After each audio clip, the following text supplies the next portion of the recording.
So ఈరోజు కొన్ని సంచలనమైనటువంటి విషయాలు మీకు చెప్పబోతున్న మిత్రులారా. ఎందుకంటే తెలంగాణ రాష్ట్రంలో జరుగుతున్నటువంటి రాజకీయ పరిణామాల్లో భాగంగా కేసీఆర్ కుటుంబం ఏ విధంగా విచ్ఛిన్నం కాబోతుంది, దానికి గల కారణాలు ఎవరు, కేటీఆర్ చెప్తున్నటువంటి కోవర్ట్ ఎవరు, కవిత చెప్తున్నటువంటి దయ్యం ఎవరు, అసలు కవిత ఓన్లీ కేసీఆర్కే ఇచ్చినటువంటి లేఖ ఎవరు లీక్ చేశారు, ఈ కోణంలో చాలా విషయాలు కూడా నేను చెప్పాల్సింది కొంచెం నా గొంతు పోయింది కాబట్టి ఈరోజు ఎట్లయినా చెప్పాలని చెప్పేసి ఈరోజు నేను మీ ముందుకు రావడం జరిగింది. చాలా విషయాలు కూడా చాలా జాగ్రత్తగా గమనిస్తే చాలా విషయాలు కూడా మీకు రాబోయే పరిణామాలు కావచ్చు, ఇప్పుడు జరుగుతున్నటువంటి పరిణామాలు కావచ్చు, అన్నీ కూడా మీకు చెప్పేటువంటి ప్రయత్నం చాలా డీటెయిల్గా చాలా విషయాలు కూడా మీకు చెప్పే ప్రయత్నం చేస్తాం మిత్రులారా. ఇక్కడ మనం పెట్టడం జరిగింది కేటీఆర్ వర్సెస్ కవిత, దయ్యం వర్సెస్ కోవర్ట్ అంటూ చూస్తూ ఉన్నాం కదా. ఇక్కడ వీళ్ళిద్దరి మధ్యలో ఆధిపత్య పోరు అనే దానికంటే కూడా దీని వెనకాల వీళ్ళిద్దరూ కవిత చెప్తున్నటువంటి దయ్యం ఎవరు, కేటీఆర్ చెప్తున్నటువంటి కోవర్ట్ ఎవరు. ఇప్పుడు బయట స్పెక్యులేషన్ జరుగుతూ ఉంది, కేటీఆర్ కవితను కోవర్ట్ అంటా ఉన్నాడు కావచ్చు అనేటువంటి ఒక భావన కలుగుతూ ఉంది. కవితనేమో ఇటు దయ్యం కేటీఆర్ అనే భావన కలుగుతూ ఉంది. ఈ రెండు విషయాలు పక్కన పెడితే అసలు లోతుగా ఎర్రవెల్లి ఫామ్ హౌస్లో జరుగుతున్నటువంటి పరిణామాలేంటి, బీఆర్ఎస్లో జరుగుతున్నటువంటి పరిణామాలేంటి, బీఆర్ఎస్లో అసలు కోవర్ట్ ఎవరు అనేటువంటి కొనలో మీకు ఈరోజు కొన్ని విషయాలు చెప్పబోతున్న మిత్రులారా. చాలా జాగ్రత్తగా వినండి. ముందుగా కేసీఆర్ అనేటువంటి ఒక తెలంగాణకు సంబంధించినటువంటి మాజీ ముఖ్యమంత్రి కేసీఆర్, అదేవిధంగా దాదాపు 13 సంవత్సరాల పాటుగా తెలంగాణ ఉద్యమాన్ని ఎవరు అవునన్నా కాదన్నా ఒక పొలిటికల్ ఉద్యమంగా తీసుకొచ్చేసి తెలంగాణ రాష్ట్ర సాధనలో ఒక కీలక పాత్ర కేసీఆర్ పోషించిండు అనేది వాస్తవం. కేసీఆరే తెలంగాణ తీసుకురాలేదు, కేసీఆర్ కుటుంబమే తెలంగాణ తీసుకురాలేదు, ఇది గుర్తుపెట్టుకోవాలి. వేలాది మంది విద్యార్థుల యువకుల త్యాగాల ఫలితం, వాళ్ళ యొక్క బలిదానాల ఫలితం, ముఖ్యంగా విద్యార్థి లోకం కొన్ని లక్షలాది మందిగా తమ జీవితాలను పరంగా పెట్టి తెలంగాణ రాష్ట్ర సాధనకై కొట్లాడినటువంటి సందర్భాలు అనేకం ఉన్నాయి. అందులో మాలాంటి వాళ్ళం కూడా సమిధలు అయినటువంటి సందర్భాలు ఉన్నాయి. మా కెరీర్ను వదిలిపెట్టి కూడా తెలంగాణ రాష్ట్రం కోసం కొట్లాడడం, ఈరోజు మా వంతు పాత్ర పోషించడం. సో ఇది అందరికీ తెలిసిన విషయమే. కానీ కేసీఆర్ చరిత్రలో ఇటు అమరవీరుల గురించి కానీ ఇటు ఉద్యమకారుల గురించి కానీ ఎక్కడ ఒక దానికోసం గత 40-50 ఏండ్లు తెలంగాణ కోసం కొట్లాడుతున్నటువంటి ఉద్యమకారుల గురించి కానీ చరిత్రలో మొత్తం కంప్లీట్గా చెరిపేసి ఆ చరిత్ర మొత్తం కూడా కేవలం కేసీఆరే ఈ తెలంగాణ రాష్ట్రాన్ని తేవడం కేసీఆర్ వల్లనే సాధ్యమైందని చెప్పేసి చెప్పడం జరిగింది కదా, అది శుద్ధ తప్పు అనేది గుర్తుపెట్టుకోండి. అయితే కేసీఆర్ తను మొదట్లో 2001లో వచ్చినప్పుడు చాలా క్లియర్గా గుర్తుపెట్టుకోండి. 2001 అంటే 1999లోనే కేసీఆర్ తెలంగాణ ఉద్యమం స్టార్ట్ చేసిండు వాస్తవంగా. కానీ అంతర్గతంగా తెలంగాణ యొక్క ఆత్మను మొత్తం కూడా అవలోకనం చేసుకొని దానిలో పరకాయ ప్రవేశం చేసిన తర్వాత 2 సంవత్సరాల సమయం పట్టింది.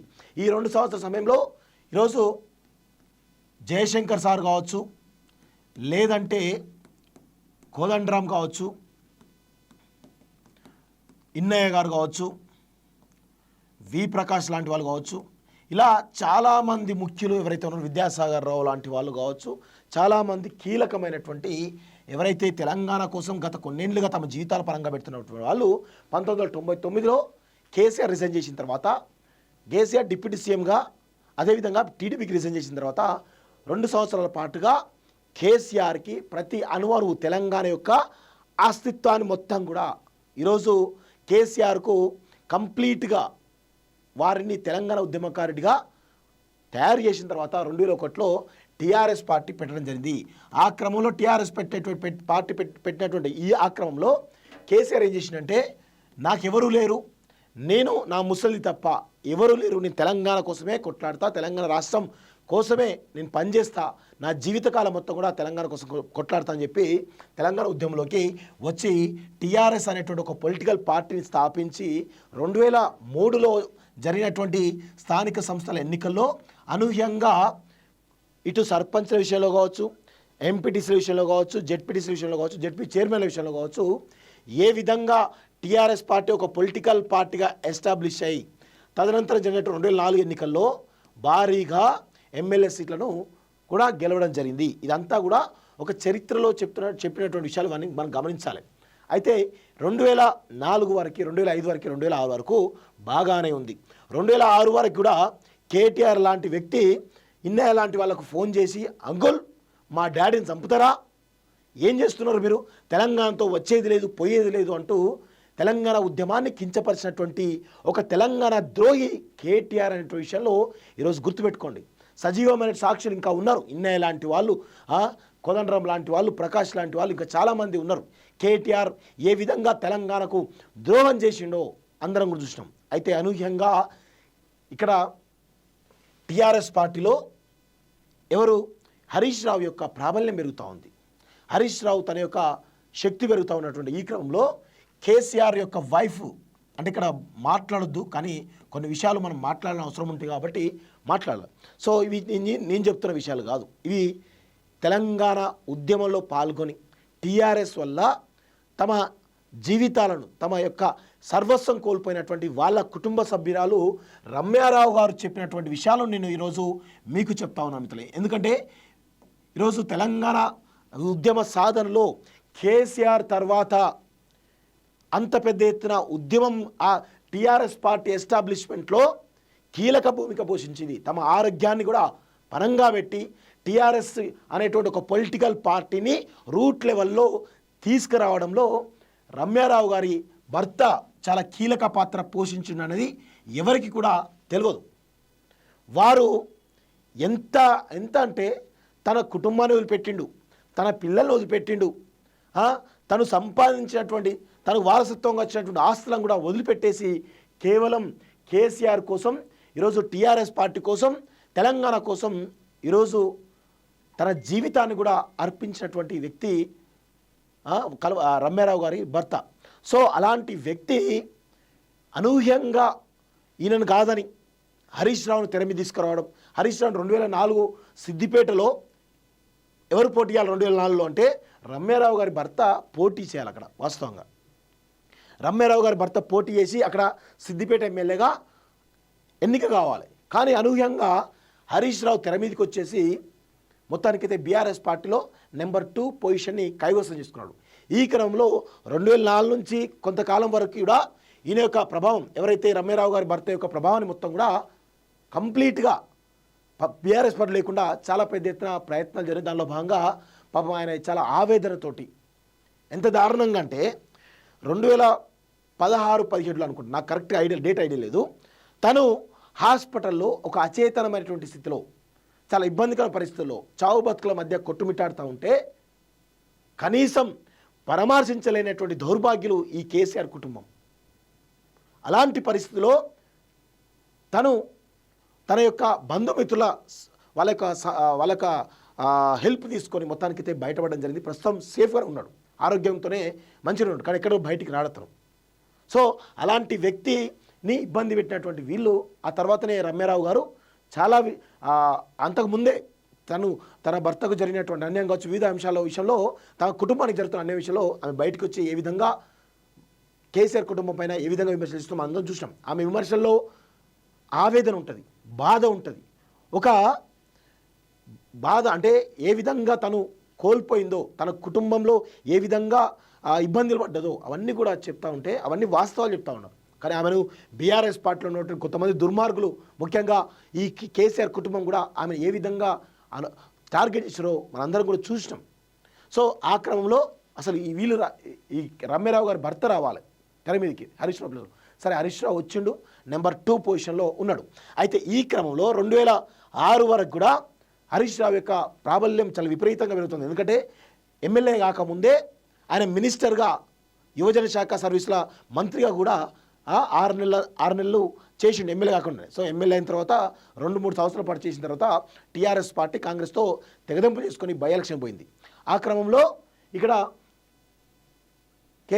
హరీష్ రావు ట్రబుల్ షూటర్గా టీఆర్ఎస్ పార్టీలో కీలకంగా పాత్ర పోషించిన క్రమంలో కేసీఆర్ గారి భార్య ఇట్లయితే కుదరదు అని చెప్పేసి సంతోష్ రావును తెర మీద తీసుకొచ్చేసింది. సంతోష్ రావును అక్కడ కేసీఆర్ కంప్లీట్గా ఉండేట్టుగా తెర మీద తీసుకొచ్చింది. ఎందుకంటే హరీష్ రావు అనేటువంటి వ్యక్తి 2004 ముందు వరకు కూడా కేవలం హరీష్ రావు పిఏగా మాత్రమే ఉండడం జరిగింది. టీఆర్ఎస్ పార్టీలో కేసీఆర్ యొక్క పనులు, అదేవిధంగా టీఆర్ఎస్ పార్టీ బలోపేతానికి మాత్రమే పనిచేయడం జరిగింది. సో ఇప్పుడు ఆయన ఎమ్మెల్యే అండ్ మినిస్టర్ అయిన తర్వాత హరీష్ రావు యొక్క ప్లేస్ భర్తీ చేయడానికి వాళ్ళ వైఫ్ సంతోష్ రావు పేరును తెర మీద తీసుకొచ్చేసింది. ఈ క్రమంలో సంతోష్ రావు అనేటువంటి వ్యక్తి ఎక్కడ కూడా సైలెంట్గానే ఉంటాడు. తను చేసేటువంటి పని మూడో కంటికి తెలియకుండా చాలా పెద్ద ఎత్తున కుట్రలు పడుతున్నప్పుడు కూడా ఎవరికి కూడా తెలియదు. అలాంటి సమయంలో ఈయనతో పాటుగా ఇక తన కుటుంబం ఇప్పుడు టీఆర్ఎస్ పార్టీకి వారసుడు కావాలి కాబట్టి హరీష్ రావు ఎక్కడ టీఆర్ఎస్ పార్టీకి వారసుడు అని చెప్పేసి కేటీఆర్ దించడం జరిగింది. కేటీఆర్ మరియు కవితను ఇద్దరు కూడా దించడం జరిగింది. సో ఈ క్రమంలోనే ఇక 2001లో ఏమన్నాడు కేసీఆర్, నేను నా ముసలి తప్ప ఎవరు లేరు, మా ఇద్దరు ఒక బిడ్డ కొడుకు యూఎస్ఎల్సీ లేపారు, వాళ్ళు రారు అని చెప్పారు. తర్వాత ఏమైంది, హరీష్ రావుని తీసుకొచ్చేసిండు, తర్వాత సంతోషాన్ని తీసుకొచ్చేసిండు, తర్వాత కేటీఆర్ కవితను తీసుకొచ్చిండు, పరోక్షంగా ఇంకా కొంతమంది కూడా తీసుకొచ్చేసిండు. సో ఇది జరుగుతున్నటువంటి ఈ ప్రాసెస్లో భాగంగా కేటీఆర్ వారసుడిగా వస్తూ ఉన్నటువంటి ఈ క్రమంలో తెలంగాణ ఉద్యమంలో ఏ విధంగా వాడుకొని కేటీఆర్ నెంబర్ 2 అయిందో మనందరం చూసినాం. 2014లో మినిస్టర్ అయింది, ఏ విధంగా తానే మొత్తం ఇక టీఆర్ఎస్ పార్టీలో తెలంగాణలో నేను ఒక్కనే ఇంగ్లీష్ మాట్లాడతా, ఇంకెవరు ఇంగ్లీష్ మాట్లాడని చెప్పేసి కూడా తీసుకురావడం జరిగింది. సో ఈ క్రమంలో కవిత నువ్వు కూడా ఈరోజు పార్టీలో యాక్టివ్ చేయకున్నప్పుడు కూడా ఆమె సొంతంగా తెలంగాణ జాగృతి అనేటువంటి ఒక సంస్థను పెట్టి తెలంగాణ జాగృతిలో ఈరోజు ఆమె తెలంగాణ జాగృతి ద్వారా బతుకమ్మ అనేటువంటి ఒక కార్యక్రమాన్ని విస్తృతంగా ప్రజలకు తీసుకుపోయి బతుకమ్మకు ఒక వన్నె తీసుకురావడంలో ఆమె కృషి చేసింది అనేది వాస్తవం. సో ఈ క్రమంలో ఇప్పుడు కేసీఆర్ ఒక మెయిన్ పిల్లర్, దాని తర్వాత హరీష్ రావు, కేటీఆర్, కవిత, సంతోష్ వీళ్ళందరూ కూడా బీఆర్ఎస్ పార్టీ మాదే అనేటువంటి కొనలో మొత్తానికైతే వాళ్ళే పిల్లల కొనలో చూసిరు. ఈ క్రమంలో కేసీఆర్తో కలిసి పనిచేసినటువంటి జయశంకర్ సార్కు బీఆర్ఎస్ పార్టీ టీఆర్ఎస్లో విలువ లేదు, అదేవిధంగా ఇన్నయ్య గారికి విలువ లేదు, ప్రకాష్ గారికి అసలు విలువ లేదు. దాంతోపాటు మధుసూదన్ చారి, ఇక్కడ పేరు మర్చిపోతాం, చారి సాబు, నాయన నరసింహారెడ్డి, వీళ్ళ పేర్లు కూడా చాలా ఉంటాయి. సో రాముల్ నాయక్ వీళ్ళందరినీ కూడా పక్కన పెట్టి కేవలం కేసీఆర్ 2014 అధికారంలోకి వచ్చిన తర్వాత కొడుకును, బిడ్డను, అల్లుడిని, అదేవిధంగా ఇంకో సడ్డకుడు కొడుకుని వీళ్ళందరినీ కూడా వాళ్ళతోటే రాజకీయం చేసిండు, అధికారం అంతా కూడా వాళ్ళ చుట్టే తిప్పుకున్నాడు కేసీఆర్. ఇది కేసీఆర్ చేసినటువంటి ఒక చారిత్రకమైనటువంటి తప్పిదం. సో దీనిలో భాగంగానే ఈరోజు మనందరం కూడా గమనించాల్సిన విషయం ఏంటంటే, సో ఇప్పుడు ఏమవుతుంది, కేసీఆర్ అధికారం కోల్పోయింది, అధికారం ఉన్నంత వరకు వీళ్ళందరూ కూడా లోపల తిట్టుకొని గల్లాలు పట్టుకున్నప్పుడు ఎక్కడ కూడా బయటికి రాలేదు. ఎందుకంటే కేసీఆర్ సీఎంగా ఉన్నాడు కాబట్టి బయటికి రాలేదు. 2023 డిసెంబర్లో అధికారం కోల్పోయిన తర్వాత కేసీఆర్ అనేటువంటి వ్యక్తి ఎర్రవెల్లి ఫామ్ హౌస్కే పరిమితం అయిపోయాడు. ఇప్పుడు పార్టీని ఎవరు నడిపించాలి? కేటీఆర్ నడిపించాలా, హరీష్ రావు నడిపించాలా, లేకపోతే కవితను నడిపించాలా, సంతోష్ నడిపించాలా? ఇక్కడ సంతోష్ రావు గురించి మనం మాట్లాడదాం. 2023 డిసెంబర్లో అధికారం కోల్పోయిన తర్వాత, దానికి ముందే అధికారం రాదని తెలుసుకున్న తర్వాత సంతోష్ రావు చాలా సీరియస్గా ఇటు కాంగ్రెస్ తోటి లోపాయకర ఒప్పందం తీసుకున్నాడు, బీజేపీ తోటి లోపాయకర ఒప్పందం తీసుకున్నాడు. అయితే ఇక్కడ విషయం ఏంటంటే, ఎన్ని స్కాములు బయటపడుతున్నాయి. కాళేశ్వరం స్కామ్ బయటపడుతూ ఉంది, అదేవిధంగా ఈవెన్ రేస్ బయటపడుతూ ఉంది, అదేవిధంగా ఫోన్ ట్యాపింగ్ అంశం బయటపడుతుంది. ఇలా చాలా రకాల స్కామ్లు కల్వకుంట్ల కుటుంబాన్ని ఉచ్చుబీస్తుంటే, వాళ్ళని టార్గెట్ చేస్తూ ఉంటే, ఇందులో హరీష్ రావు పేరు వస్తుంది, ఒకదానిలో కేటీఆర్ పేరు వస్తుంది, కవిత పేరు వస్తుంది, కేసీఆర్ పేరు వస్తుంది, అందరి పేర్లు వస్తాయి. కానీ సంతోష్ రావు పేరు తెర మీద ఇక్కడ కూడా రాదు. మీరు ఈ 1.5 yearలో చూడండి, ఏ ఒక్క స్కామ్లో అయినా సంతోష్ రావు పేరు వచ్చిందా? రాదు. ఎందుకంటే సంతోష్ రావు చాలా తెలివిగా ఇటు కాంగ్రెస్ తోటి ఇటు బీజేపీ తోటి లోపాయకార ఒప్పందం చేసుకున్నాడు. అదేవిధంగా ఇప్పుడు కవిత మొన్న రాత్రి చేసినటువంటి ఆరోపణలు ఏంటి, కేసీఆర్ చుట్టూ దయ్యాలు ఉన్నాయని చెప్పేశారు. ఇప్పుడు చర్చ ఏం జరుగుతోంది, దయ్యాలు ఎవరు, కేటీఆరా, హరీష్ రావా, ఇంకెవరా సోనా చర్చ జరుగుతుంది. కానీ సంతోష్ రావు పేరు వస్తలేదు. నిన్న కేటీఆర్ అన్నాడు ప్రెస్ మీట్లో, కోవట్లో అన్నాడు.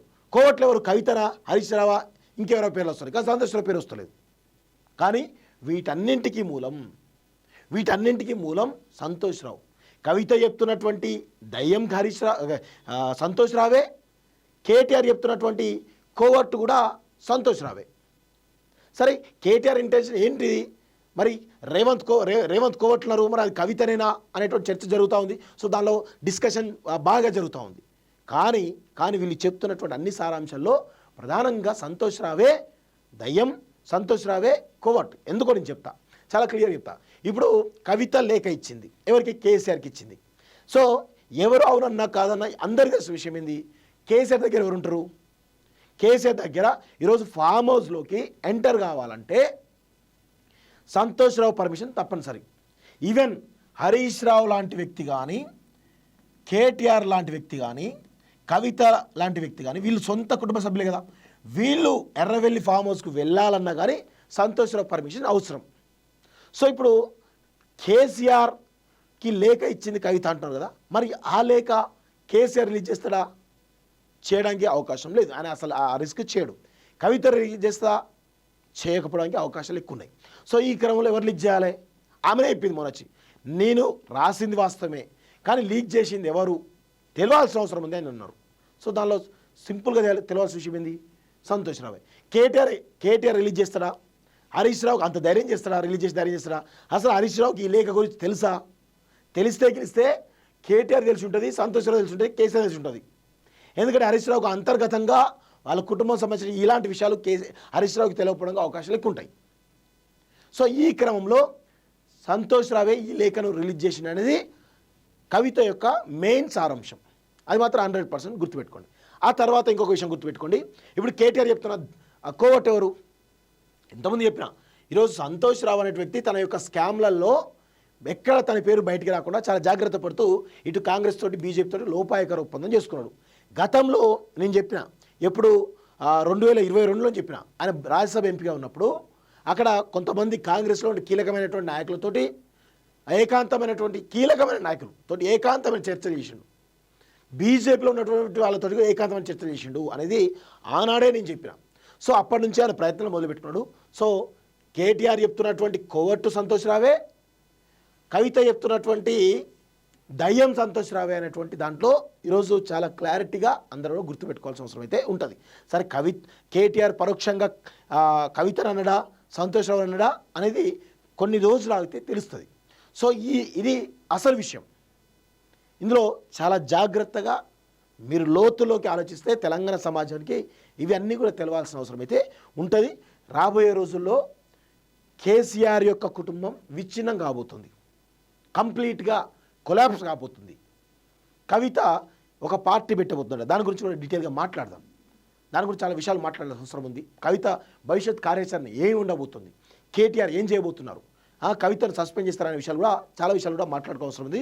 నేను ముందు ఇంకా చాలా విషయాలు ఇంపార్టెంట్ విషయాలు చెప్తాను, కానీ ఇది జరుగుతున్నటువంటి పరిణామాలు. ఈరోజు నేను ఒక్కనే కాదు, సంతోష్ రావు దయ్యము, సంతోష్ రావు కోవట్ అని చెప్పేసి నేను ఒక్కనే చెప్తలేను, వీళ్ళు పరోక్షంగా చెప్తున్నప్పుడు కూడా గతంలో రమ్యారావు గారు చాలా ఇంటర్వ్యూలో చెప్పడం జరిగింది. ఏం చెప్పింది ఆమె? ఈరోజు కేసీఆర్ అనేవాడు కళ్ళు మూసుకున్న ఒక ధృతరాష్ట్రుడు లాంటాడు, శకుని సంతోష్ రావు లాంటాడు అని చాలా రకాలుగా మౌనముని అని కేసీఆర్ పలు సందర్భాల్లో చెప్పింది. సంతోష్ రావే ద్రోహి, సంతోష్ రావే దొంగ, సంతోష్ రావే దయ్యం, సంతోష్ రావే శకుని అని పలు సందర్భాల్లో రమ్యారావు గారు చెప్పారు. ఇప్పుడు కవిత నిన్నమునే చెప్తా ఉంది, కానీ రమ్యారావు గారు ఎప్పుడో చెప్పారు. సో ఇప్పటికైనా కానీ కేసీఆర్కి అర్థమవుతుందా లేదా తెలియదు. ఎందుకంటే ఆయనే కళ్ళున్న కబోదిలా అంటాడు, మాటలు వచ్చినా మాటలు రాని ఒక మూగవాడు అనేది చాలా స్పష్టంగా తెలుస్తోంది. సో కేసీఆర్ కూడా ఆయనకి ఏం చేయాలో పాలుపోని పరిస్థితిలో